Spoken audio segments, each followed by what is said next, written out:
जय हिंद and welcome to the Time IAS. हम लोग पीवाईक्यू सीरीज ये लेके आए हैं, ठीक है, जिसमें 2021 पे हम पहुंचे हैं। 2025 से स्टार्ट किया था।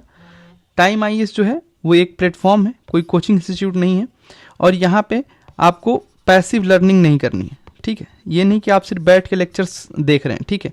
एक्टिव लर्निंग करनी है, आपको प्लेयर बनना है, स्पेक्टेटर नहीं बनना है, ठीक है। वो कैसे करेंगे आप पीडीएफ का प्रिंट आउट लेंगे, ठीक है, और हम ये उम्मीद करते हैं कि आप पहले उसको सॉल्व करेंगे, उसके बाद इस वीडियो को आप देखेंगे, वो आपके लिए ज़्यादा बेनिफिशियल होगा, ठीक है।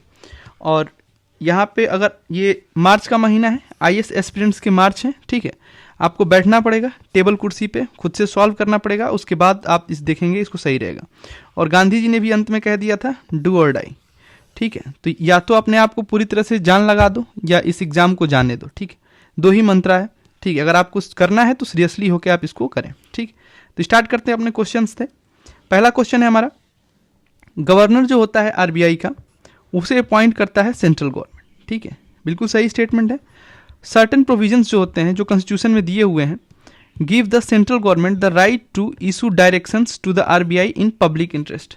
पब्लिक इंटरेस्ट में वो इशू कर सकता है। देखो कितने प्यार से उसने बोल दिया है, as per the constitution of India, ठीक है। तो हमें कॉन्टेक्स्ट समझना है। ये हम 2025 से ही देखते आ रहे हैं, रिवर्स सीक्वेंस में चल रहे हैं हम। 2025, 24, 23, 22 और 21 का आप कर रहे हैं। तो कॉन्स्टिट्यूशन ऑफ इंडिया के अकॉर्डिंग नहीं, ये हुआ था आरबीआई एक्ट के अंतर्गत, ठीक है। तो ये गलत हो जाएगा। फिर कह रहा है गवर्नमेंट जो है आरबीआई का draw his power from the RBI act. बिल्कुल सही बात है, ठीक है। तो 1 और 3 हमारा आंसर होगा, ये हमें ध्यान रखना है। उसके बाद से आरबीआई से कुछ रिलेटेड टर्म्स अगर हम देख लें तो उसमें एक जो होता है वो गवर्नर होता है, और नॉट मोर देन 4 मेंबर। ये क्या होते हैं भाई? ये होते हैं आपके डिप्टी गवर्नर, ठीक है। तो वो 4 मेंबर से ज़्यादा नहीं होते। नेक्स्ट क्वेश्चन है, कौन सा स्टेप लिया जाता है जब इकोनॉमी में रिसेशन चल रहा हो, ठीक है। रिसेशन का मतलब क्या होता है, पहले वो देख लें। तो 2 जो हमारे कंजिक्यूटिव है, ठीक है, 2 कंजिक्यूटिव क्वार्टर है, उसमें हमारा अगर जीडीपी ग्रोथ जो है निगेटिव आ गया, ठीक है, तो हम मानेंगे कि वो क्या हो गया है, रिसेशन हो गया है, ठीक है। अब रिसेशन में हम क्या करेंगे, हम क्या टैक्स रेट कम कर देंगे? नहीं, ऑलरेडी रिसेशन चल रहा है, कुछ चीज़ें बन नहीं रही हैं, वो बिक नहीं रही हैं, तो टैक्स रेट कम करने से कुछ नहीं होगा, ठीक है। और उसमें इंटरेस्ट रेट बढ़ाने से कुछ नहीं होगा, हमें इंटरेस्ट रेट कम करना पड़ेगा ताकि लोग ज़्यादा लें। उसके बाद से है एक्सपेंडिचर हम बढ़ा दें पब्लिक प्रोजेक्ट पे। हाँ, अगर पब्लिक प्रोजेक्ट पे हम एक्सपेंडिचर बढ़ाएंगे तो लोगों के हाथ में पैसा जाएगा और हमारा फिर से इकोनॉमी जो है सर्कुलर रूप में चलने लगेगी, ठीक है। ये हमें ध्यान रखना है। जैसे अगर मान लो हम पैसा जो है वो कम कर देते हैं तो उससे क्या होगा, हमारा डिमांड भी कम हो जाएगा, ठीक। डिमांड कम होगा तो उसके बाद से जो हमारा जो स्टोरेज है, जो इन्वेंट्रीज है, ठीक है, वो भी हमारा क्या होगा, वो भी उसमें माल जो है वो बढ़ता रहेगा, ठीक है। और ऐसे क्या होगा, हमारा स्लो डाउन आ जाएगा। तो ये टोटल रिसेशन आने की जो प्रक्रिया है वो हमने ऊपर लिख दिया, ठीक है। तो ये हमें ध्यान रखना है। उसके बाद से है नेक्स्ट क्वेश्चन की तरफ हम पढ़ते हैं। कह रहा है कि दूसरे चीज़ों को हम अनचेंज रखें तो market demand for a good might increase. Goods की डिमांड जो है मार्केट में कैसे बढ़ेगी, ठीक है, ये बोल रहा है। तो price of its substitute increase. Substitute अगर प्राइस बढ़ गया, जैसे टी और कॉफ़ी है, 2 चीज़ हैं, लोग 2 ही चीज़ों में कहते हैं कि बताओ भाई, टी पीने वाले इंसान हो, कॉफ़ी पीने वाले हो। तो अगर मान लो चाय का दाम बढ़ गया तो आप कॉफ़ी पे शिफ्ट हो जाओगे, ठीक है। तो ये बिल्कुल सही है, ऐसे में गुड्स की डिमांड बढ़ेगी। कॉम्प्लीमेंट इंक्रीज, उसके जो कॉम्प्लीमेंट्री है, जैसे टी एंड शुगर, उसका प्राइस अगर बढ़ गया तो डिमांड बढ़ेगा क्या? नहीं, डिमांड कम हो जाएगा, प्राइस डिक्रीज होना चाहिए, ये गलत हो गया। गुड होता है इन्फीरियर गुड्स, जिसे हम कहते हैं। इन्फीरियर गुड्स मतलब क्या हो जाएगा, जैसे हमारा किरोसिन ऑयल, ठीक है। तो ये मिट्टी का तेल क्या होता था, उसकी and income of the consumption increase. अगर इनकम बढ़ जाएगा तो आप किरोसिन ऑयल क्यों यूज़ करोगे भाई, आप CFL बल्ब लाओगे, ठीक है। तो ये भी गलत हो जाएगा। उसकी प्राइस अगर गिर जाए, अगर प्राइस गिर जाए तो आप क्या करोगे, जैसे मान लो कि बिग बिलियन डेज आता है, ठीक है। बिग बिलियन डेज आया, शॉपिंग आप करने पे गए, ठीक। बिग बिलियन डेज में क्या होता है, आईफोन का दाम कम हो गया। अब आईफोन का दाम जैसे ही कम हुआ, आपकी डिमांड क्या हो गई, बढ़ जाएगी, ठीक है। तो 1 और 4 इसका आंसर होगा। अगला क्वेश्चन कह रहा है कैजुअल वर्कर्स के बारे में बताना है, जो एम्प्लॉयड होते हैं इंडिया में उनके लिए क्या है। ऑल कैजुअल वर्कर्स, ठीक है, ये वैसे ही यूनिफॉर्मिटी को दर्शाता है, ठीक है, और हमारा क्या है, यूनिटी इन डाइवर्सिटी, तो ये ध्यान रखना। यूनिफॉर्मिटी को जो बताएगा वो गलत होगा, मोस्टली चीज़ें गलत होती हैं। सबको ईपीएफओ में जो है वो कवरेज दिया गया है, एम्प्लॉयमेंट प्रोविडेंट फंड में नहीं, ये गलत चीज़ है। जो जितने भी इसमें कैजुअल वर्कर्स हैं entitle for regular working hours and overtime payment. अब देखो इसमें भी तो भैया ऑल कैजुअल लिखा था, फिर आप इसको क्यों सही मान रहे हैं भाई? मैंने बोला है कॉन्टेक्स्ट देखना है, कॉन्टेक्स्ट ज़्यादा इंपॉर्टेंट है। अब यूपीएससी ये कोविड से पहले करता था, 2020 से पहले हम करेंगे तो उसमें देखेंगे कि जैसे ही हमें हार्श वर्ड मिला हम उसको गलत कर लेंगे, लेकिन कोविड के बाद जो है वो कॉन्टेक्स्ट पे खेल रहा है, ठीक है। गवर्नमेंट अब यहाँ पे क्या करे, कॉन्टेक्स्ट, भाई रेगुलर वर्किंग आवर्स होना चाहिए, ओवर टाइम उन्हें पैसा मिलना चाहिए, बिल्कुल बहुत प्यारी बातें हैं। Government can by a notification specify that an establishment or industry shall pay wages only through its bank account, ठीक है, गवर्नमेंट नोटिफाई कर सकता है। अब कहोगे भैया यहाँ पे तो ओनली दिया है तो ये गलत होना चाहिए, नहीं भाई, ये देखो क्या कर रहा है, ये हम देख रहे हैं कि ये मॉनिटर कर रहा है पेमेंट को, ठीक है, कि आप ये तो नहीं कि आप 100 वर्कर्स रखे हो और आप 200 वर्कर्स का बता रहे हो टैक्स बचाने के लिए, ठीक है, तो इसलिए मॉनिटरिंग करने के लिए वो दे सकता है निर्देश, ठीक है। इसका आंसर हो जाएगा 2 और 3, ठीक है। नेक्स्ट क्वेश्चन की तरफ हम बढ़ेंगे। क्वेश्चन हमारा क्या कह रहा है, कह रहा है कि ये बताओ अर्बन कोऑपरेटिव जो बैंक है इंडिया में उसके लिए कौन सा स्टेटमेंट जो है सही है। तो ये क्या करता है, अर्बन कोऑपरेटिव जो बैंक है ये चीप क्रेडिट प्रोवाइड करता है, ठीक है, चीप क्रेडिट प्रोवाइडर है।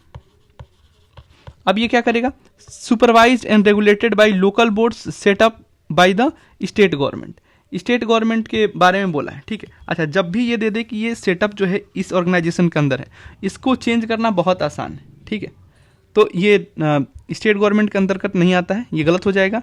इशू कर सकता है इक्विटी शेयर, ठीक है, एंड प्रेफरेंस शेयर, दोनों शेयर्स को वो इशू कर सकता है। कैन वर्ड बहुत प्यारा वर्ड दिया गया है, इसके चांसेस हैं। इन्हें लाया गया है under the purview of banking regulation act 1949 through an amendment in 1966, amendment के अंतर्गत लाया गया, ठीक है, तो ये स्टेटमेंट सही है, 2 और 3 होगा इसका आंसर, ठीक है। नेक्स्ट क्वेश्चन कह रहा है आखिर बताना है कौन से जो है वो एफडीआई में आते हैं, फॉरेन डायरेक्ट इन्वेस्टमेंट में आते हैं, इसको पूछा हुआ है। तो अब हमें ये देखना है कि जो फॉरेन इन्वेस्टमेंट है ये 2 प्रकार का होता है, ठीक है। पहले तो फॉरेन इन्वेस्टमेंट को देख लें, एक होता है हमारा एफडीआई, एफडीआई में क्या क्या होगा ये हमें देखेंगे। तो जब वो डायरेक्ट इन्वेस्ट करेंगे तो चाहेंगे ना कि भाई पूरा हमारा ही हो जाए, हम मालिक हो जाए, होली ऑन सब्सिडी, ठीक है।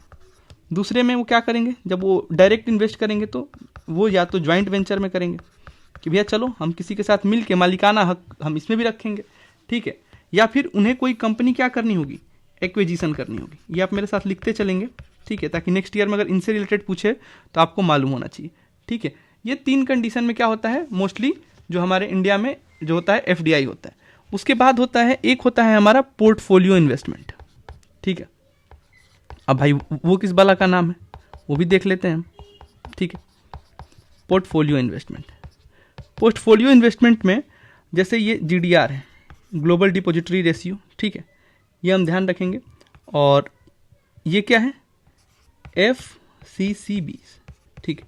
तो ये पोर्टफोलियो इन्वेस्टमेंट में आता है। पोर्टफोलियो इन्वेस्टमेंट में क्या आ जाता है कि जो इन्वेस्टमेंट करता है हमारा FII, जो इंस्टीट्यूशनल इन्वेस्टमेंट होता है फॉरेन का, ठीक है, उसको हम लोग पोर्टफोलियो में बोलते हैं, ठीक है। जो इन्वेस्टमेंट किया जाता है GDR में, ठीक है, अभी हमने देखा ग्लोबल डिपॉजिटरी रेशियो, उसको पोर्टफोलियो इन्वेस्टमेंट में बोलते हैं, ठीक है। FDR को हम बोलते हैं, ठीक है। उसके बाद से हमारा FCCBS जो हमारा फॉरेन करेंसी कन्वर्टिबल बॉन्ड्स हैं, ठीक है, ये सब क्या होते हैं, पोर्टफोलियो इन्वेस्टमेंट होते हैं। और डायरेक्ट इन्वेस्टमेंट क्या होते हैं, जो होली ओन करें या ज्वाइंट वेंचर करें या एक्विजिशन के लिए पर्पज से किया जाए, ठीक है। तो इसमें हम देखते हैं FDI वाला कौन कौन सा है भाई। अभी हमने ऊपर देखा है हमारा FDI की इन्वेस्टमेंट में अगर हम आए तो इसमें, और इसका अगर डिफिनीशन जाने इसमें क्या क्या होता है, तो इसमें नॉन डेप्ट, ठीक है, क्रिएटिंग इन्वेस्टमेंट होगा, कि उसमें डेप्ट नहीं क्रिएट होता है, डायरेक्ट वो आ रहा है ना, तो नॉन डेप्ट क्रिएटिंग इन्वेस्टमेंट, ठीक है, वो तो खुद ही मालिक बनने के लिए आ रहे हैं, ठीक है, तो ये हमें ध्यान रखना है। उसके बाद से GDR का मतलब क्या होता है भाई, GDR का मतलब होता है share of foreign accompany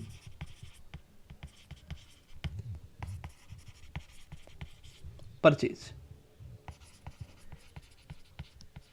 by bank.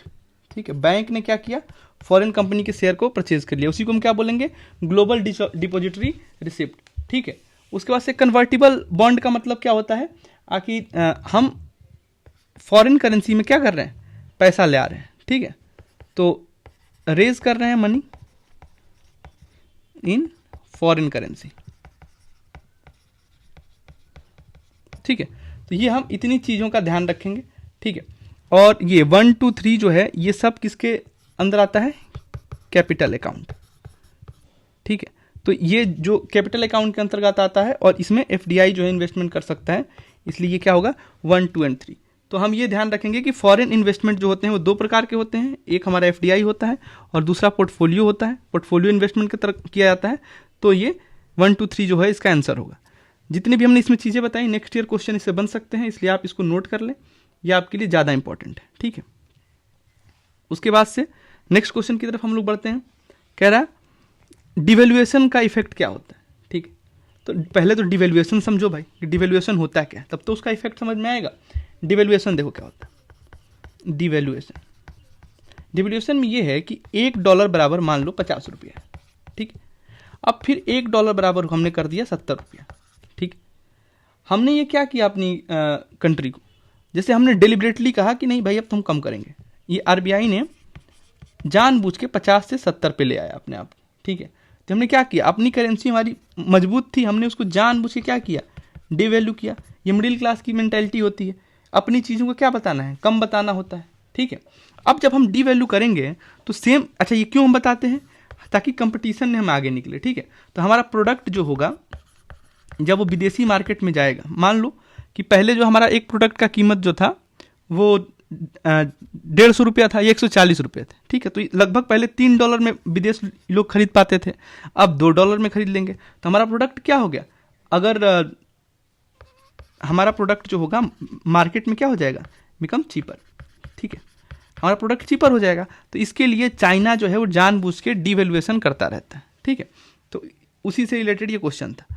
अब क्या होता है, अब इसका इफेक्ट आप बता दोगे, इफेक्ट क्या है, improve the competitiveness in the domestic export in the foreign market. बिल्कुल सही बात है, इसी के लिए तो करते हैं। Increase the foreign value of domestic currency, भाई फॉरेन वैल्यू की हम क्यों वो कर रहे हैं, ठीक है, वो भी ऑफ डोमेस्टिक करेंसी। ठीक है, ये क्या हो जाएगा, ये हमारा गलत होगा।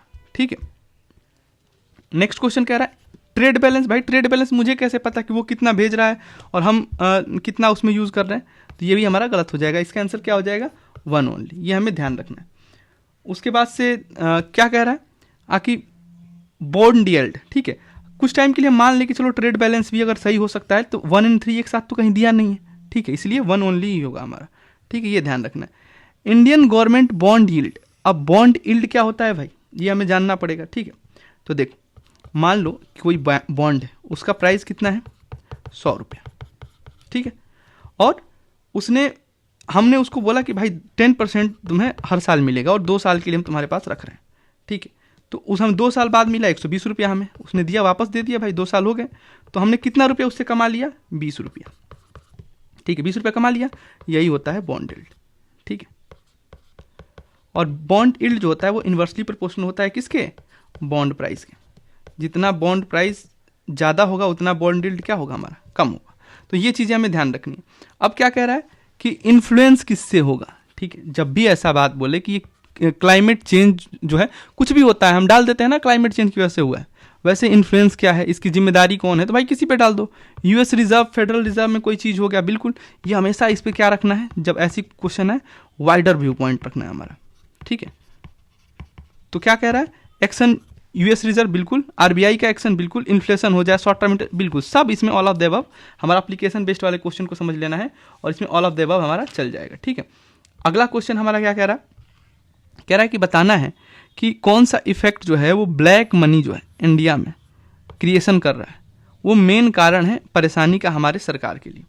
तो क्या है भाई ब्लैक मनी का, ब्लैक मनी मतलब होता क्या है, ब्लैक मनी क्या होता है कि आप नॉट पेइंग टैक्सेस, आप अपने टैक्सेस नहीं पे कर रहे हो, आप पैसे तो कमा रहे हो लेकिन वो उसमें टैक्स नहीं दे रहे हो सरकार को, वही जो है ब्लैक मनी है। तो कह रहा है diversion of resources to purchase of real estate and investment in luxury housing. भाई करोगे तो टैक्स देना पड़ेगा, ये तो नहीं होगा। इन्वेस्टमेंट कर रहा है unproductive activity and purchase of precious stone, उसकी बात नहीं कर रहा है। लार्ज डोनेशन कर रहे हो पॉलिटिकल पार्टीज की, इसकी बात नहीं कर रहा है, ये भी ब्लैक मनी की बात नहीं कर रहा है। Loss of revenue to the state exchequer due to tax evasion, आप टैक्स नहीं दे रहे हो, ठीक है, मेन कहानी यहाँ पे, ठीक है। तो ये हमें ध्यान रखना। अगला क्वेश्चन हमारा क्या कह रहा है, मनी मल्टीप्लायर। अच्छा, मनी मल्टीप्लायर का क्या होता है भाई, मनी मल्टीप्लायर जो होता है वो इन्वर्सली प्रोपोर्शनल होता है हमारा सीआरआर का। सीआरआर क्या होता है, हमारा सीआरआर होता है कैश रिजर्व रेशियो, ठीक है। इसमें क्या होगा, कह रहा है कि मनी मल्टीप्लायर जो होता है वो बढ़ेगा with which of the following, किसके साथ बढ़ेगा, तो हमें मालूम है क्या होता है, ये इन्वर्सली प्रोपोर्शनल होता है, ठीक है। कैश रिजर्व रेशियो क्या होता है कि भाई कुछ परसेंटेज जो है वो हम बैंक के साथ रख लेते हैं, जैसे एसबीआई है तो आरबीआई के साथ रखेगा, या कोटक महिंद्रा बैंक है मान लो, तो वो आरबीआई को कुछ पैसा दे देगा कि भाई अगर हम दिवालिया हों तो ये जो है आप कुछ पैसे जो है दे देना उन लोगों को जिन पे हमने भरोसा किया था, ठीक है, तभी तो वो गार्जियन है, ठीक है। तो इसीलिए अब क्या होगा, इंक्रीज इन द कैश, भाई डायरेक्टली प्रोपोर्शनल तो नहीं है, ये तो इन्वर्सली प्रोपोर्शनल है, तो ये क्या हो जाएगा, ये गलत हो जाएगा। Increase in the statutory liquidity ratio, ये भी गलत हो जाएगा, ठीक है। अब क्या कह रहा है, banking habit of the people, ठीक है। मनी मल्टीप्लायर क्या होगा कि हमने मान लो 100 रुपया दिया, बैंक में जमा किया, अब बैंक ने 10 रुपया सीआरआर रख के 90 रुपया आगे बढ़ा दिया, ठीक है, फिर वहां से आया तो 81 रुपया बढ़ा दिया, ऐसे मान लो 10% जो है वो हर बार क्या है उसका सीआरआर है, वो रखेगा ही किसी न किसी के पास, तो ये क्या है, ये मल्टीप्लाई हो रहा है पैसा, ठीक है। तो ये तभी होगा जब लोग बैंक में आएंगे, लोन हमसे लेंगे, ठीक है, ये हमें ध्यान रखना है। उसके बाद से कह रहा है इंक्रीज इन द पॉपुलेशन, ये बहुत वेग टर्म है, बिरबल की खिचड़ी है, ठीक है, कि फ्यूचर पॉपुलेशन बढ़ेगा बैंक आएगा, ठीक है, ऐसे नहीं जाना है, मुझे कंक्लूजन सही दे रहा है कि नहीं दे रहा है उस पर ज्यादा फोकस करना है, ठीक है, बिरबल की खिचड़ी नहीं बनानी है। इंडियन इकोनॉमी के अनुसार डिमांड पुल इन्फ्लेशन की बात कर रहा है, ठीक है। अच्छा, डिमांड पुल इन्फ्लेशन, इन्फ्लेशन में क्या होता है ये हमें देखना है, तो डिमांड पुल इन्फ्लेशन को देख लो। जैसे डिमांड जो है अगर हमारी बढ़ी, ठीक है, डिमांड हमारी बढ़ेगी तो क्या होगा भाई, तो हमारा मनी सप्लाई बढ़ेगा, ठीक है, मनी सप्लाई बढ़ेगा, मनी सप्लाई जब हमारा बढ़ेगा तो क्या होगा, रिटर्न ऑन इन्वेस्टमेंट बढ़ेगा, रिटर्न ऑन इन्वेस्टमेंट बढ़ेगा तो हमारा भाई टैक्स जो होगा उस हिसाब से हमें कम देना पड़ेगा, ठीक है। और इससे जब टैक्स हमारा कम हो जाएगा तो क्या होगा, पब्लिक एक्सपेंडिचर कम होगा, क्योंकि सरकार कहेगी ना कि भाई 2-2 रुपये सबसे कमाते हैं, ठीक है। तो इसमें देखो क्या होगा, डिमांड पुल इन्फ्लेशन, मुझे डिमांड पुल करना है, ठीक है, तो कैसे होगा, एक्सपेंशनरी पॉलिसी, ठीक है, हम एक्सपेंशनरी पॉलिसी अपनाएं, सबको पैसा रुपया दें, सब लोग खरीदें, तो डिमांड बढ़ेगा, आराम से हम वो कर सकते हैं। फिजिकल स्टिमुलस, गवर्नमेंट जो है वो फाइनेंस मिनिस्टर जो है हमारे, एफ से फाइनेंस मिनिस्टर, इससे फिजिकल स्टिमुलस कुछ लेके आए जनता को दें, जैसे अभी 6,000 रुपये किसानों को दिया जा रहा है वैसे करके। इन्फ्लेशन इंडेक्सेशन वेजेस, जैसे इन्फ्लेशन इंडेक्सेशन वेजेस का मतलब क्या है कि मान लो कि 2025 में एक मजदूर है उसे 1,000 रुपया मिलता है, ठीक, पर डे का, ठीक है, और 2026 में मान लो 10% इन्फ्लेशन बढ़ गया हमारा भाई, 10% हमारा जब इन्फ्लेशन बढ़ गया तो 100 रुपया बढ़ गया उसका, तो उसे 1100 मिलना चाहिए, ठीक है, लेकिन क्या करते हैं लोग 1,000 ही देते हैं, तो पॉवर्टी में और चला जाता है। तो कह रहा है कि इन्फ्लेशन एडजस्ट करके हमारी मजदूरी बढ़नी चाहिए, बिल्कुल सही है। परचेजिंग पावर अगर ज़्यादा होगा तो डिमांड जो है वो पुल इन्फ्लेशन जो है वो बढ़ेगा, बिल्कुल सही बात है। और इंटरेस्ट रेट बढ़ा दें, नहीं, इंटरेस्ट रेट बढ़ा दोगे तो कोई बैंक से पैसा नहीं लेगा, वही मनी मल्टीप्लायर नहीं होगा, फिर डिमांड पुल इन्फ्लेशन घटेगा, बढ़ेगा नहीं, ठीक है। इसका क्या हो जाएगा आंसर, 1 to 4, ठीक है। और इन्फ्लेशन इंडेक्स वेजेस में क्या होता है, ठीक है, ये सरकार दे नहीं रही है, ठीक है, क्योंकि 2025 में जो है वो अभी भी 1100 है, ठीक है, 1100 होने की वजह क्या है, 1,000 रुपया ही है, ठीक है। तो यहाँ पे जब इन्फ्लेशन इंडेक्स का जब वो पैसा बढ़ेगा तो उसमें डिमांड पुल इन्फ्लेशन जो है बढ़ेगा नहीं, ये घटेगा, ठीक है, क्यों, क्योंकि उनको तो उससे रिलेटेड पैसा मिल गया ना, तो ये इन्फ्लेशन बढ़ेगा नहीं, इसलिए ये भी गलत हो गया। अगला क्वेश्चन हमारा कह रहा है आखिर मोस्ट इन्फ्लेशनरी जो होगा उसके इफेक्ट में वो कौन सा होगा, ये क्वेश्चन पूछा हुआ है। तो देखो, सबसे ज्यादा इन्फ्लेशन कौन करेगा, पब्लिक डेप्ट हम रिपेमेंट करेंगे, नहीं, बोरोइंग करेंगे पब्लिक से टू फाइनेंस अ बजट, नहीं, इससे क्या हो जाएगा, बोरोइंग करेंगे बैंक से to finance a defence budget, नहीं, इससे क्या हो जाएगा कि मनी फ्लो जो है वो कम हो जाएगा, ठीक है, मनी फ्लो हमारा डिक्रीज हो जाएगा, ठीक है। Creation of new money to finance budget deficit, हाँ अगर हम नया पैसा निकालें और जो बजट में जो कमी है उसको डेफिसिट को फाइनेंस करने के लिए अगर हम उसको दे दें तो क्या होगा, हमारे उसमें इन्फ्लेशन बढ़ जाएगा। ठीक है, तो ये चीज़ें हमें ध्यान रखनी। अगला क्या कह रहा है, अगला क्वेश्चन की तरफ हम बढ़ते हैं। कह रहा है कि कौन सा स्टेटमेंट जो होगा वो सही होगा। रिटेल इन्वेस्टर जो होते हैं, ठीक है, through demat account can invest in treasury bill, government of India bonds, डेप्ट बॉन्ड्स इन प्राइमरी मार्केट, बिल्कुल कर सकते हैं भाई।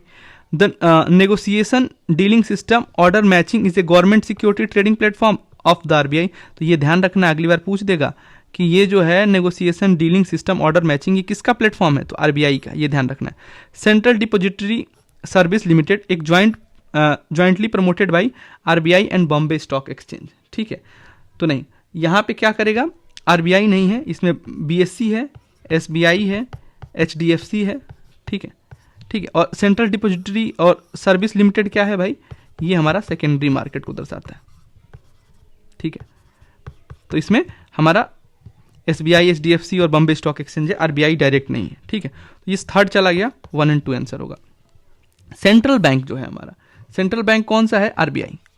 इसको हम lender of the last resort क्यों बोलते हैं, ठीक है, lender of the last resort बोलते हैं इसको, हम लोग बैंकर्स बैंक भी बोलते हैं, ठीक है। तो भाई पूछा है कि क्यों बोलते हैं, क्या रीजन है उसका, तो कह रहा है lending to trade and industry bodies when they fail to borrow from other sources, lending करती है लेकिन इसकी वजह से नहीं बोलता है। Providing liquidity to the banks having temporary crisis, बिल्कुल, अगर कोई किसी ने अफवाह उड़ा दी कि भाई इनका दिवालिया निकलने वाला है और सारे लोग पैसा मांगने लगे, तो उसमें लिक्विडिटी क्राइसिस में हेल्प करता है, इसीलिए इसको lenders of the last resort या बैंकर्स बैंक भी बोला जाता है। गवर्नमेंट को बजटरी डेफिसिट फाइनेंस करने के लिए नहीं, ये गलत चीज हो गया, यहाँ पे सेकेंड ओनली। नेक्स्ट क्वेश्चन की तरफ हम बढ़ेंगे, ठीक है। R2 कोड ऑफ प्रैक्टिस की बात कर रहा है, कंस्टिट्यूट ए टू लेवलेबल, उस टाइम का करंट अफेयर है, ठीक है। ये एक एनजीओ द्वारा जो है लाया गया था, ठीक है। और ये क्या था, इन्वायरमेंटली रिस्पॉन्सिबल प्रैक्टिसेस है इन इलेक्ट्रॉनिक रिसाइकलिंग। तो अभी के हिसाब से क्या होगा, 52 वीक्स, ये आप नोट कर लेंगे, 52 रिफॉर्म्स। ये रेलवे में बहुत सारे एक्सीडेंट हुए, उसको लेके हमारे ये रेलवे का है, ठीक है, ये इस साल के लिए है, आपके लिए इंपॉर्टेंट है, ठीक है। वाटर क्रेडिट की बात कर रहा है, उससे रिलेटेड कौन सा होगा, तो इसमें कह रहा है माइक्रो फाइनेंस टूल्स है जो वर्क करता है इन वाटर एंड सैनिटेशन, बिल्कुल सही, वाटर क्रेडिट नाम ही है, ठीक है। और ये भी क्या है, एक एनजीओ, तो मोस्टली ध्यान रखना है कि एनजीओ के ही चीजें पूछी जा रही है, यूएन का ऑर्गेनाइजेशन दे तो मोस्टली गलत हो जाएगा, ठीक है। ग्लोबल इनिशिएटिव है launched by WHO and world bank, नहीं, WHO ने अभी हाल ही में एक चीज जरूर लॉन्च की है, ठीक है, ये हमें ध्यान रखना है, वो किया है 3/35, ठीक है। 3/35 में 3 प्रोडक्ट्स हैं, ठीक है, अल्कोहल है,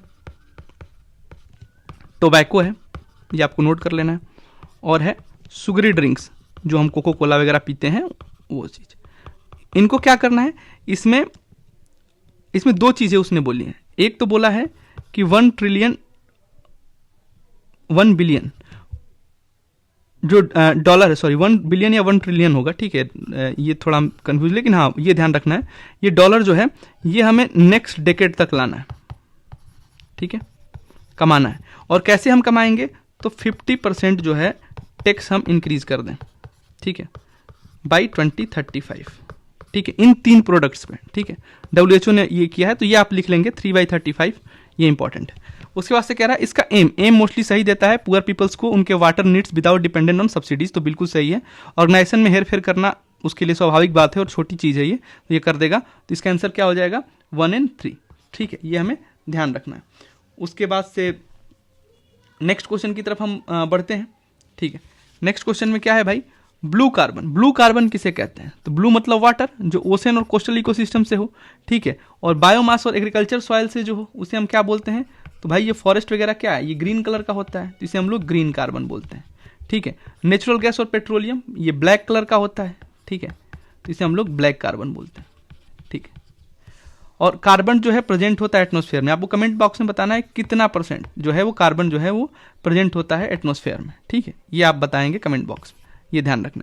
उसका से कह रहा है कॉपर स्मेल्टिंग प्लांट्स के बारे में पूछा हुआ है कि ये रिलीज करता है lethal quantity of carbon monoxide. अब बताओ, मतलब एकदम ऐसा है कि वो जान ही ले ले इनटू द एनवायरमेंट। भाई ऐसा करेगा तो सरकार उसको बंद करेगी, ऐसा तो कुछ होता नहीं है, तो इसको क्या है, ये गलत है। लीथल क्वांटिटीज बोलने की क्या जरूरत है, ठीक है। कॉपर स्लैग कैन यूज, देखो कितना प्यारा वर्ड है can. The leaching of some heavy metals into environment, बिल्कुल यूज कर सकते हैं। They may release sulphur dioxide as pollutant, बिल्कुल सही है। और इसी से रिलेटेड क्या पूछा था, एसिड रेन, जो कि हम लोगों ने कवर कर लिया है। आर्टिफिशियल रेन जो क्लाउड सीडिंग की वजह से हुआ था, वो भी हमने कवर कर लिया है, ठीक है। नेक्स्ट क्वेश्चन की तरफ हम बढ़ते हैं।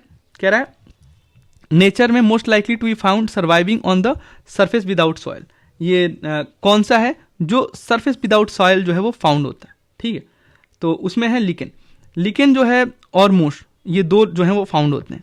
और ये दोनों क्या है, हमारे बायो इंडिकेटर, ये हमें ध्यान रखना है, बताते हैं कि इन्वायरमेंट कैसा है, कैसा बिहेव कर रहा है, ठीक है। और ये दोनों जो हैं वो पाए जाते हैं टुंड्रा रीजन, ठीक है। पहले तो ये जान लो। उसका से फॉर्न क्या है, फॉर्न जो है हमारा वेस्कुलर प्लांट, ठीक है। लिकेन क्या है भाई, तो लिकेन जो है वो एल्गी प्लस फंगाई, इनके बीच में सिम्बायोटिक रिलेशन है, ठीक है। और ये बेयर रॉक्स में पाया जाता है, ठीक है। ये भी अगर मान लो पूछते अगली बार तो बेयर रॉक्स में पाया जाता है, ठीक है। मोस क्या है, तो ये जो है स्पोर प्रोपोगेशन होता है,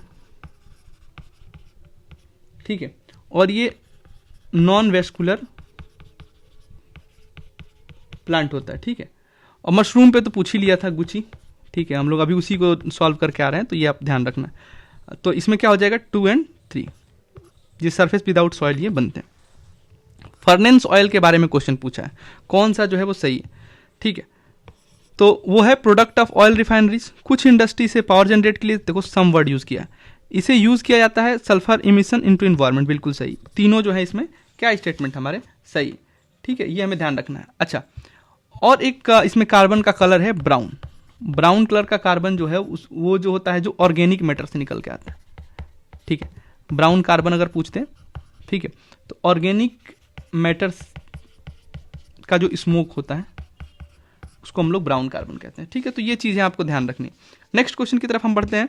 कह रहा है कि किसको जो है यूज किया जाता है in preparing a natural mosquito repellent, mosquito repellent के यूज में, तो वो लेमन ग्रास है, इसको हम लोग यूज करते हैं, ठीक है। एलिफेंट ग्रास की अगर हम बात करें तो ये नेटिव है टू ऑस्ट्रेलिया, क्योंकि अब एग्जाम में आ गया है तो आपको ध्यान रखना है, ठीक है। ऑस्ट्रेलिया में, अफ्रीका में, और ये मोस्टली यूज होता है ग्रेजिंग पर्पस के लिए, ठीक है। उसके बाद से है कांग्रेस ग्रास। कांग्रेस ग्रास क्या है भाई, तो ये इन्वेजिव है, इन्वेजिव ग्रास इसे हम बोलते हैं, ठीक है। और नट ग्रास, नट ग्रास क्या है भाई, तो मेडिसिनल प्रॉपर्टी इसके पास होती है। और आपको इन सब से रिलेटेड एक क्वेश्चन आ चुका है, बोलबाचिया मेथड, ठीक है, 2023 में, ठीक है। अभी हम क्वेश्चन करके आ रहे हैं, चीजें याद हैं तो आप ध्यान रखोगे। अभी पीवाईक्यू कर रहे हो तो आपको मालूम होगा। नेक्स्ट क्वेश्चन कह रहा है न्यूयॉर्क डिक्लेरेशन ऑन फॉरेस्ट, इस स्टेटमेंट से आप क्या समझते हैं। ये पहला इंडोर्स किया गया था नेशनल क्लाइमेट समिट इन 2014 में यूएन के, बिल्कुल सही है। ये इंडोर्स करता है ग्लोबल टाइमलाइन कि भाई आप फॉरेस्ट लॉस कब तक खत्म करोगे, लीगली बाइंडिंग। देखो मोस्टली क्या करता है, यही गलत देता है। इंटरनेशनल डिक्लेरेशन लीगली बाइंडिंग है, गलत है। इंडोर्स करता है गवर्नमेंट, बड़ी बड़ी कंपनियां और इंडिजिनियस कंपनियां, भाई जितने लोग आएंगे उतना फायदा है, ठीक है।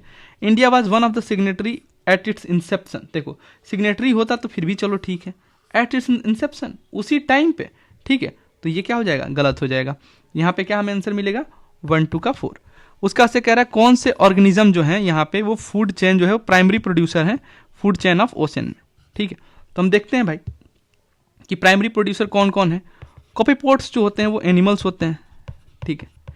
और साइनोबैक्टीरिया जो है वो क्या है, वो है हमारा ब्लू ग्रीन एल्गी, ठीक है। डायटम्स भी एल्गी के रूप में आते हैं, ठीक है, ये हमें ध्यान रखना है।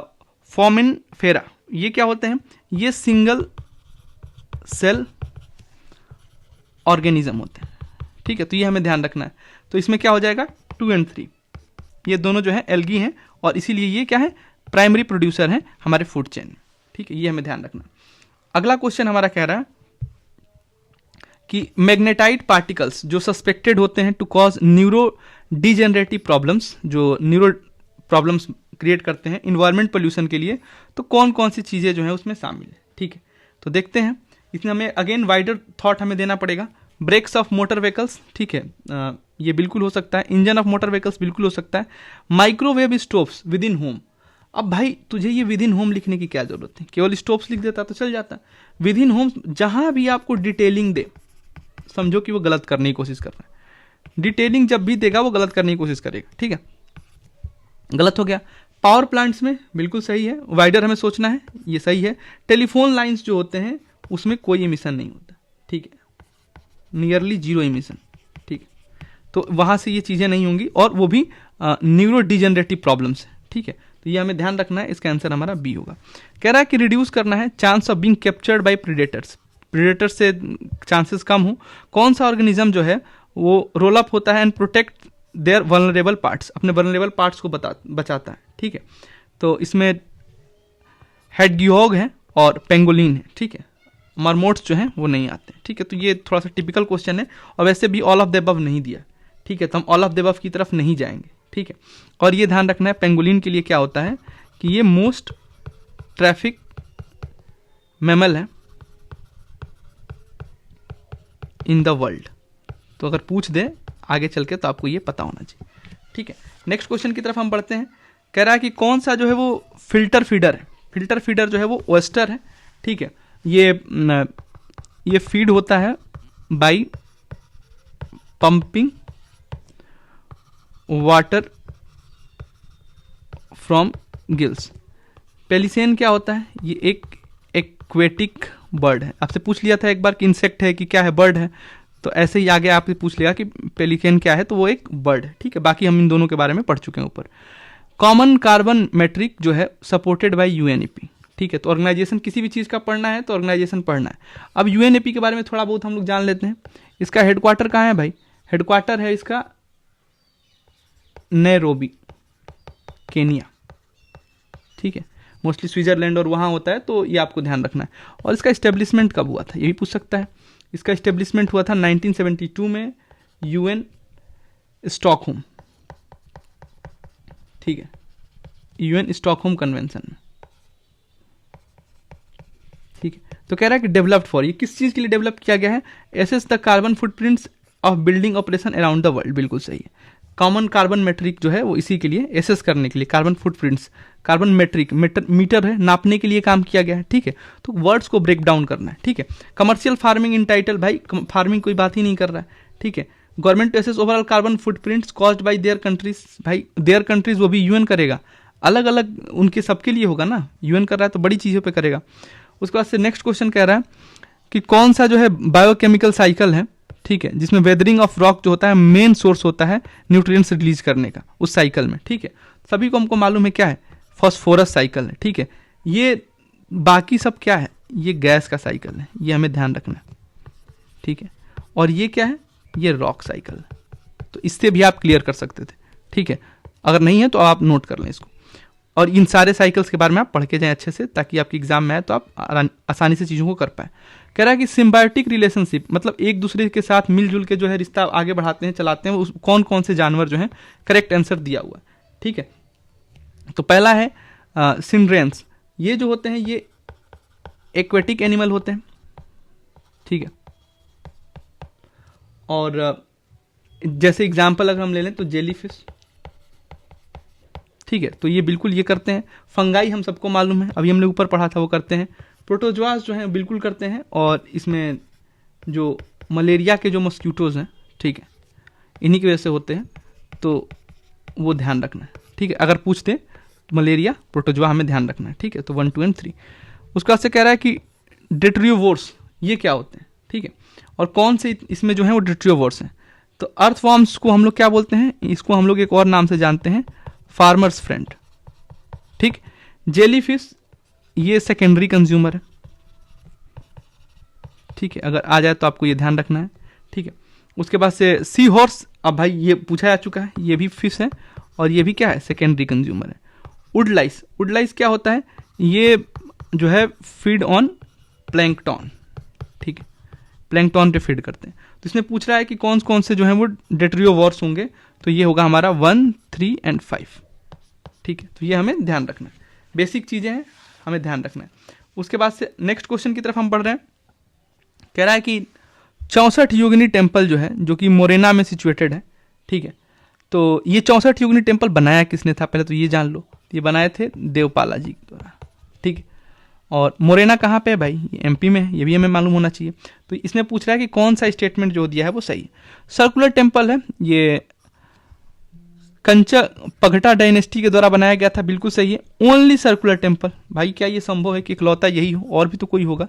Mean to promote the Vaishnavism cult, भाई वैष्णविज्म और सेविज्म में, जैनिज्म जैसे बुद्धिज्म में ये कन्वर्ट करता है, वैसे यहाँ पे किया है, सेविज्म होगा। इसका डिजाइन जो है वो राइज किया गया है popular belief that it was the inspiration behind the Indian parliament, ठीक है, बिल्कुल सही बात, ठीक है। तो इसका क्या होगा आंसर, 1 और 4। नेक्स्ट क्वेश्चन की तरफ हम बढ़ते हैं। पहला क्वार्टर जो था 17th सेंचुरी का, जिसमें फैक्ट्रीज लगाई गई थी इंग्लिश ईस्ट इंडिया कंपनी द्वारा, वो कहाँ कहाँ पे जो है स्थापित है। तो पहला क्वार्टर पूछ रहा है 17th सेंचुरी का। 17th सेंचुरी का पहला क्वार्टर अगर हम देखें तो वो 1600 से लेके 1625 तक है, ठीक है। 17th सेंचुरी है लेकिन पहला क्वार्टर है तो ये होगा, ठीक है, स्टार्टिंग है, ठीक है, ये हमें ध्यान रखना है। तो कहाँ कहाँ लगाया गया था, ठीक है। ब्रोच बिल्कुल सही, यहाँ पे लगाया गया था। और चिकेकोल ये जो है वो निजाम थे, तो यहाँ पे नहीं था। त्रिंचनपल्ली जो है वो एरिकॉट, ठीक है, का किंगडम था वहाँ पे, तो यहाँ पे भी नहीं लगा था, तो केवल 1 ओनली होगा। तो ये हमें ध्यान रखना है कहाँ कहाँ पे लगाए थे वो लोग, ठीक है। तो वो सूरत हो गया, आगरा था उनका, ठीक है, अहमदाबाद, ठीक है। उसके बाद से है हमारा मसूलीपट्टनम, ठीक है। तो ये लगाए हैं, लेकिन उन्होंने स्पेसिफिक टाइम लिमिट भी दिया है, तो उसमें सिर्फ ब्रोच में लगाया गया है, तो ये हमें ध्यान रखना है। नेक्स्ट क्वेश्चन पूछ रहा है कि डिक्लाइन हुआ जब गुप्ता का, ठीक है, और जब तक कि हर्षवर्धन का राइज नहीं हो गया अर्ली 7th सेंचुरी में, तब तक किंगडम्स जो थे जो पावर में नदर्न इंडिया में थे कौन कौन थे। तो यहाँ से बहुत सारा इन्फॉर्मेशन हमें मिलने जा रहा है, इसका हमें ध्यान से सुनना है, ठीक है। देखो पहला इन्फॉर्मेशन क्या है भाई यहाँ पे, कि मगध में कौन राज कर रहे थे, गुप्ता ऑफ मगध। मालवा में परमार्स थे, थानसेर में पुष्यभूतिस थे, कन्नौज में मौखारिस थे, देवगिरी में यादव्स थे, और बल्लभी में मैत्राक्स थे, ठीक है। तो ये हमें चीज़ें ध्यान रखनी, ठीक है। अब कौन कौन से लोग जो थे वो 7th सेंचुरी में, टिपिकल क्वेश्चन है, ठीक है, थोड़ा सा टिपिकल है, इसको हमें समझना पड़ेगा। तो इसमें 1, 3, 4 और 6 ये जो थे हमारे 4 थे, ठीक है, 2 इसमें नहीं थे शामिल, ठीक है। तो अब हम कुछ चीज़ों के बारे में हम और जानते हैं, जैसे पुष्यभूतिस जो है वो तानाशेर के, इनके बारे में थोड़ा सा अगर हम देख लें तो इसके फाउंडर का नाम अगर हम जानें कि भाई फाउंडर कौन थे इसके, तो फाउंडर थे इसके हमारे वर्धान डायनेस्टी, ठीक है। ये जो तानसेर के थे, इन्होंने कौन सी डायनेस्टी फाउंड की थी, तो वर्धान डायनेस्टी इन्होंने बनाया था, ये हमें ध्यान रखना है, ठीक है। परमारास को जो है वो हम लोग भोजास भी बोलते हैं, ठीक है, तो ये हमें ध्यान रखना है, ठीक है। उसके बाद से और अगर हम चीज़ें देखें तो इधर फाउंडर्स के नाम लिख दे रहे हैं, ठीक है, जो बेसिक हमें मालूम होना चाहिए कि किसने फाउंड किया था, ठीक है। और इधर पर्सन, ठीक है। तो सबसे पहला है हमारा यादवास, ठीक है, जो दिया हुआ है। यादवास जो है इसके फाउंडर कौन थे, भीलामा, ठीक है। उसके बाद से है हमारे हैं मौखरीस, मौखरीस के फाउंडर कौन थे, इसारा वर्मन, ठीक है। उसके बाद से है मैत्रक्स, इसके फाउंडर कौन है भाई, तो ये हैं भद्रका,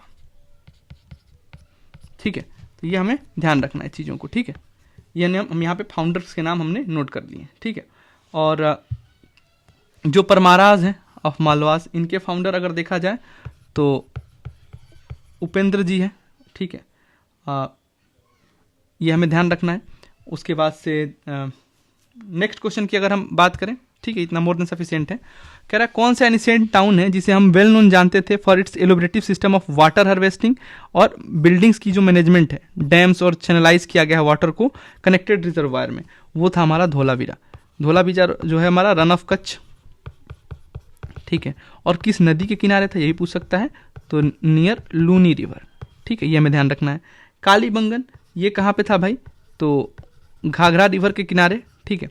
और इसमें क्या क्या हमें मिला है भाई, तो इसमें मिला है ब्लैक बेंगल्स, ठीक है, जो चूड़ियाँ होती हैं, और उसमें मिला है हमारा प्लाउड फील्ड, तो खेती बाड़ी के भी एविडेंस हमें मिले हैं, ठीक है। राखी घड़ी, ये अगेन घाघरा नदी के किनारे है, ठीक है। और यहाँ पे क्या मिला था हमें, तो ये हरियाणा में है, और यहाँ पे बरियल मिला था, किसका, बरियल ऑफ कपल, ठीक है। ऐसे पूछे तो आपको याद होना चाहिए। रूपर जो है किस नदी के किनारे है, सतलज रिवर, ठीक है। तो ये आप चीज़ें नोट कर लेंगे, ठीक है। अगला क्वेश्चन जो है उसकी तरफ हम बढ़ते हैं। कह रहा है हिस्टोरिकल प्लेसेस हैं और वो किस लिए जाने जाते हैं, ठीक है। तो उनके बारे में हम लोग पढ़ेंगे। तो ये कह रहा है बुरज़ोम जो है वो कहाँ पे है, कश्मीर में, ठीक है। और ये जाना जाता है पिट हाउस उसके लिए, ठीक है।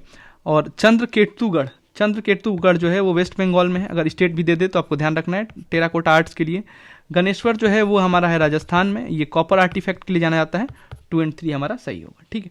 उसके बाद से कह रहा है पुर्तगीज राइटर नुइंच जो है उन्होंने क्या बताया है कि जो विजयनगर एम्पायर की जो महिलाएं हैं वो किस किस चीज़ में एक्सपर्ट हैं, चारों चीज़ में, रेसलिंग, एस्ट्रोलॉजी, अकाउंटिंग, ठीक है, और सूद सेइंग जो है उसमें एक्सपर्ट हैं।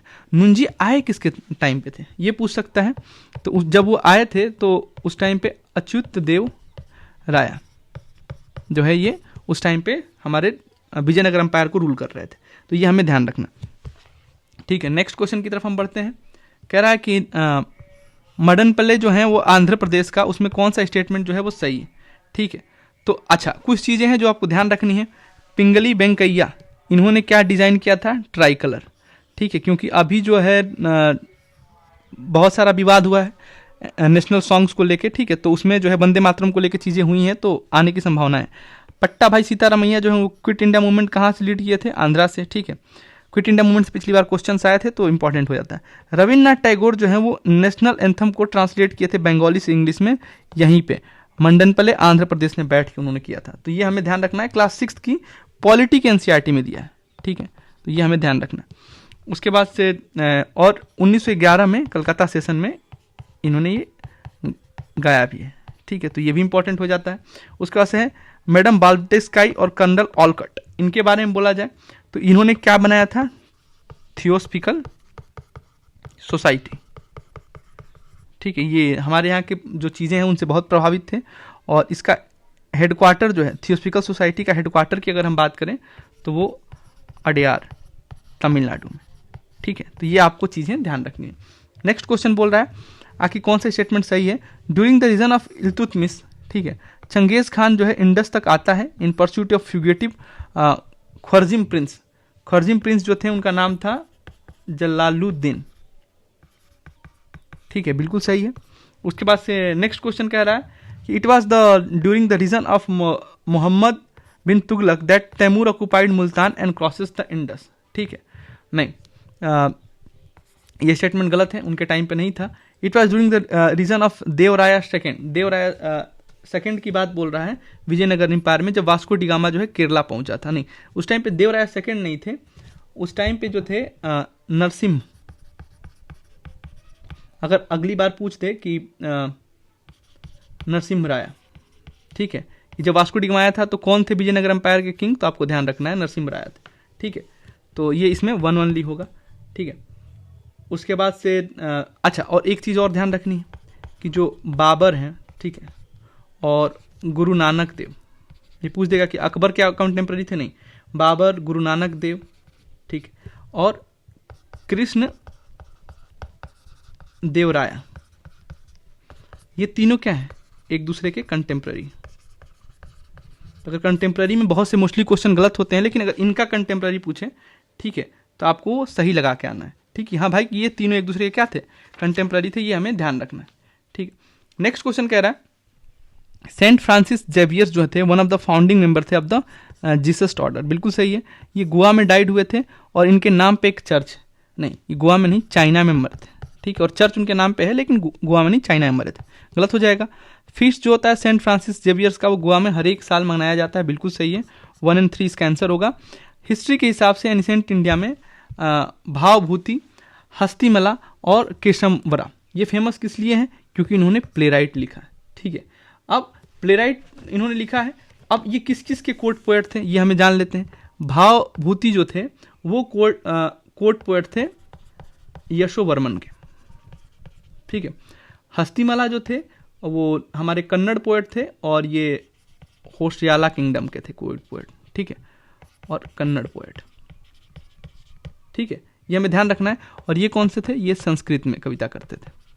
ठीक है, और केशव वर्मा इनकी बात अगर किया जाए तो ये कश्मीर से बिलोंग करते हैं। ठीक है, इनकी अगर किताब की बात की जाए तो 10 अवतार चरिता। ठीक है, ये इनका क्या है? बुक है। ठीक है, तो ये हम ध्यान रखेंगे, इतना इंपॉर्टेंट है। ठीक है, और भावभूति की भी कुछ अगर किताबों की अगर हम बात कर लें, यहाँ पे स्पेस है तो देखते हैं, बात करते हैं क्या है भाई। तो इनका किताब का नाम है महावीर चरिता। ठीक है, महावीर चरिता है उनके किताब का नाम। और उत्तर रामचरिता। ठीक है, उत्तर रामचरिता ये भी इनकी किताब का नाम है। और मालती माधव, ये सब अलग अलग एग्जाम में यूपीएससी के आ चुके हैं, इसलिए हम लिखवा रहे हैं, तो ये आपको ध्यान रखना है। ठीक है, नेक्स्ट क्वेश्चन की बात हम करें। मॉन्टेग्यू चेम्सफॉर्म रिफॉर्म जो है 1919 में रेकमेंड करता है कि वोटिंग राइट्स सारे लोगों को मिल जाएगा, जो ही महिलाएं 21 साल से ऊपर की।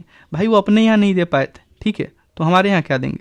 ठीक है, वोटिंग राइट्स 1935 में महिलाओं को रिजर्वेशन सीट दिया गया था, तो फूट डालो राज करो की बात है, सेपरेट इलेक्टोरेट जिसे हम लोग कहते हैं। 1909 में मुस्लिम से शुरू हुआ था। ठीक है, तो वो तो देंगे ही भाई, उन्हें फूट डालना था। ठीक है, तो ये हमें ध्यान रखना है। ठीक है, सेकंड ओनली। नेक्स्ट क्वेश्चन कह रहा है हिस्ट्री में कौन सा स्टेटमेंट जो है वो सही होगा, ये पूछा हुआ है। कह रहा है मिटक सारा जो है वो सिविल लॉ है अपर कास्ट के लिए, और दया भागा जो है वो सिविल लॉ है लोअर कास्ट के लिए। ठीक है, सिंपल सी चीज है। अब किया क्या है इसने भाई, इसने कर दिया है स्वैप, अपर कास्ट वाले को लोअर कास्ट में, लोअर कास्ट वाले को अपर कास्ट में। तो ये हमें ध्यान रखना है।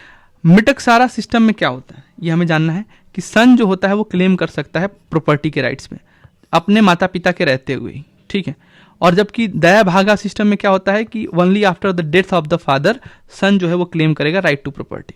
ठीक है, तो जो अपर कास्ट उस टाइम रूल बनाएगा वो अपने लिए कौन सा रखेगा? दया भागा रखेगा कि हमारे मरने के बाद तुम प्रॉपर्टी लोगे। और मिटक सारा किसके लिए रखा गया था? लोअर कास्ट के लिए। ठीक है, तो ये हमें चीजें ध्यान रखनी है। सेकंड सही है। मिटक सारा सिस्टम जो होता है डील करता है matter related to the property held by male member only of a family, where Dayabhaga deal with the matter related to the property of the both male and female member of the family. ठीक है, फिर again क्या कर दिया है इसने, यहाँ पे स्वैप कर दिया। ठीक है, कि जो अपने लिए बनाएंगे उसमें मेल फीमेल दोनों को जगह देंगे। ठीक है, और जो लोअर कास्ट के लिए वो बनाएंगे वो क्या करेंगे? कोई भाई केवल मेल मेंबर को दे दो। ठीक है, तो यहाँ पे क्या होगा? Second only. ये हमें ध्यान रखना है। अच्छा, उसके बाद से है सती सिस्टम से रिलेटेड इससे कुछ बातें हैं वो हम लिख देते हैं। तो सती सिस्टम जो है उसमें अगर हम देखा जाए, ठीक है, तो मिटकसार और दाना भागा के संदर्भ में सती सिस्टम में क्या हुआ था, तो इसमें केवल वेस्ट बंगाल में जो है दान भागा यूज होता था, और इसमें होता था महिलाओं को प्रॉपर्टी राइट मिलता था इसमें। ठीक है, ये हमें ध्यान रखना है। और मटकसार में क्या होता था भाई, ये पूरे रेस्ट ऑफ इंडिया में लागू होता था। ठीक है, रेस्ट ऑफ इंडिया में लागू होता था। उसमें क्या होता था कि वुमेन्स को वुमेन्स नहीं, फैमिली को प्रिवेल किया जाता था प्रॉपर्टी राइट। ठीक है, तो अगर ये भी आ जाए तो आपको ये ध्यान रखना है। नेक्स्ट क्वेश्चन की तरफ हम बढ़े। कह रहा 8 अगस्त 1942 को इंडियन हिस्ट्री में कौन सा स्टेटमेंट जो है वो सही है? भाई क्विट इंडिया रेजोल्यूशन आया था adopted by all India Congress committee के तहत। ठीक है, और ये नेक्स्ट अगर हम इसमें और हम बात करें तो क्या हुआ था इसमें, क्विट इंडिया मूवमेंट ने अरुणा असफ अली, ठीक है, वो कहीं ना कहीं वो डाउन जो रेडियो का उनका काम था जो मोटिवेट करने का था, वो ये काम इन्होंने किया था। ठीक है, और उसके बाद से क्रिप्स मिशन जो है ये कब आया था? क्रिप्स प्रपोजल ये मार्च के महीने में आया था, मार्च 1942। कांग्रेस मिनिस्टर ने रिजाइन किया था 8 अगस्त 1940। तो ये ध्यान रखना, 1940 में डिजाइन किया गया था। ठीक है, तो ये हमें ध्यान रखना है। उसके बाद से नेक्स्ट क्वेश्चन की तरफ हम बढ़ते हैं। कह रहा है कि सॉन्ग फ्रॉम द प्रिजन ये किस व्यक्ति ने लिखा है। ठीक है, जो सॉन्ग फ्रॉम द प्रिजन जो कहानी है, तो ये लिखा गया है हमारा मोहनदास करमचंद गांधी द्वारा। और बीजी तिलक ने क्या लिखा है, तो ये लिखे हैं गीता रहस्य और द ओरायन। ठीक है, जवाहरलाल नेहरू ने क्या लिखा है, डिस्कवरी ऑफ इंडिया। और ये हमें फ्री यूट्यूब चैनल पे प्रसार भारती पे मिल जाएगा। यहाँ से आपके बहुत सारे डाउट्स जो हैं वो क्लियर होंगे। और सरोजनी नायडू को क्या बोला जाता है, नाइटिंगेल ऑफ इंडिया। और इन्हें गोल्डन थ्रेशोल्ड भी बोला जाता है। ठीक है, तो ये हमें ध्यान रखना है। ठीक है, उसके बाद से और ये गांधी जी ने कहाँ लिखा था, यरबदा जेल में, ये ध्यान रखना है। उसके बाद से नेक्स्ट क्वेश्चन कह रहा है कि कौन सा स्टेटमेंट जो है वो करेक्ट है। निजाम जो थे अरकट के, वो कहाँ से निकले थे, हैदराबाद से। भाई ये गलत है, हैदराबाद से नहीं निकले थे, वो निकले थे मुगल से। जब मुगल डिसइंटीग्रेट हुआ था तो वहाँ से निकले थे। मैसूर किंगडम जो है वो विजयनगर एम्पायर से निकला था, बिल्कुल सही है। रोहिलखंड किंगडम जो है वो territory occupied by Ahmad Shah Durrani, Durrani ने जो ऑक्युपाइड किया था उसकी वजह से, ये गलत है। रोहिलखंड किंगडम जो है वो हमारा यूपी में है। ठीक है, यूपी के बरेली में जो इलाका है उसमें हम लोग रोहिलखंड वो बोलते हैं। और दुरानी जो है ये JNK के हैं, तो ये कोई मतलब ही नहीं है, खत्म हो गया। तो ये इसमें कह रहा है सेकेंड ओनली होगा। ठीक, उसके बाद से कह रहा है नेक्स्ट क्वेश्चन की तरफ हम आते हैं। कह रहा है असेंडिंग ऑर्डर में सीक्वेंस को टर्म्स ऑफ साइज में बताना है। ठीक है, तो प्रगना क्या होता है, प्रगना जो होता है उसे हम बोलते हैं ग्रुप ऑफ विलेज। ठीक है, सरकार क्या होता है भाई, सरकार की अगर बात करें तो ये डिस्ट्रिक्ट होता है। डिस्ट्रिक्ट में फौजदार होता है और अमल गुजर होता है। तो फौजदार और अमल गुजर। ठीक है, उसके बाद से सूबा, सूबा की हम बात करें, सूबा क्या होगा। ठीक है, तो इसमें और दो चीजें हैं, हम पहले उसको नोट कर लेते हैं, उसके बाद सूबा पे आएंगे। परगना क्या है, ठीक है,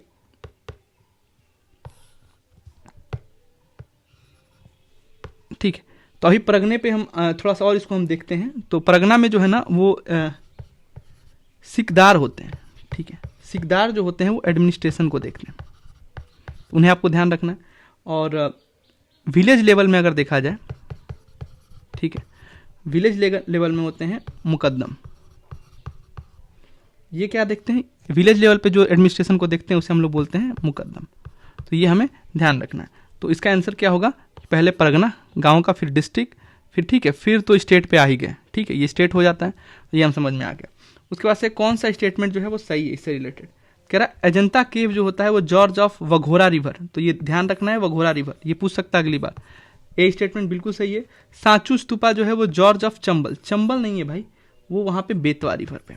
ठीक है, तो ये ध्यान रखना है, अगली बार मैच दी फॉलोइंग पूछ सकता है। पांडू लेना Kaif shrine line in the George of Narmada river, Narmada नहीं है भाई, ये है गोदावरी। नर्मदा को गोदावरी से बहुत बार रिप्लेस करता है।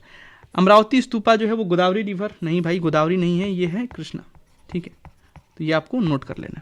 नेक्स्ट क्वेश्चन की तरफ हम बढ़ते हैं। कह रहा है कौन सा जो है एसोसिएटेड है as a secretary with Hindu female school which later become the Bethune female school. ठीक है, तो ईश्वर चंद्र विद्यासागर जो हमारे इससे जुड़े हुए हैं, और इनसे जो है वो तत्व बोधनी सभा है पत्रिका। ठीक है, तत्वबोधनी पत्रिका जो है वो रविन्द्रनाथ टैगोर जी लेके आते हैं। ठीक है, और एनी बेसेंट जो है वो सेंट्रल हिंदू जो गर्ल्स स्कूल है उसकी स्थापना करती हैं। ठीक है, और BHU की स्थापना जो है वो मदन मोहन मालवीय जी करते हैं। ठीक है, तो ये दोनों आपको ध्यान रखना है। ठीक है, और BHU में जो है first appearance of Gandhi ji, ये भी क्वेश्चन आ चुका है। ठीक है, तो ये आपको लिख लेना है। ठीक है, और सरोजनी नायडू की बात करें तो हम ये first Indian female president of INC।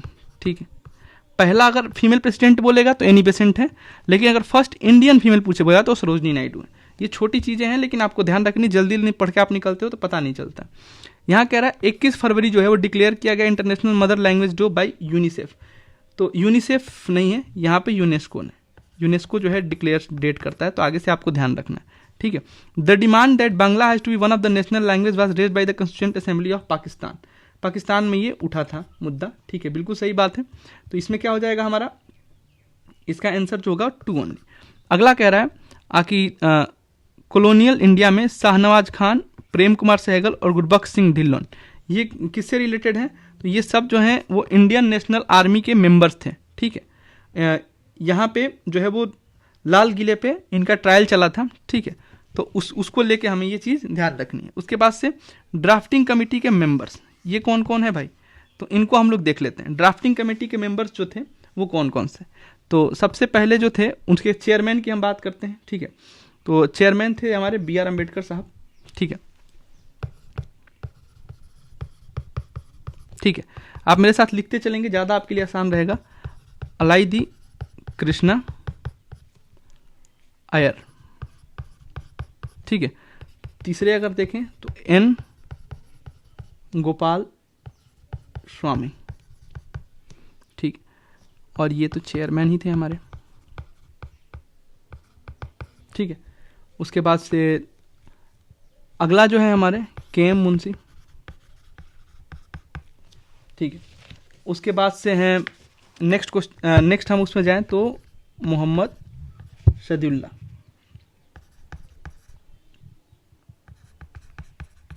ठीक है। और 2 लोग जो हैं रिप्लेस किए गए थे, ठीक है, तो उनको हम यहाँ लिख देते हैं, आप उन्हें नोट कर लीजिए।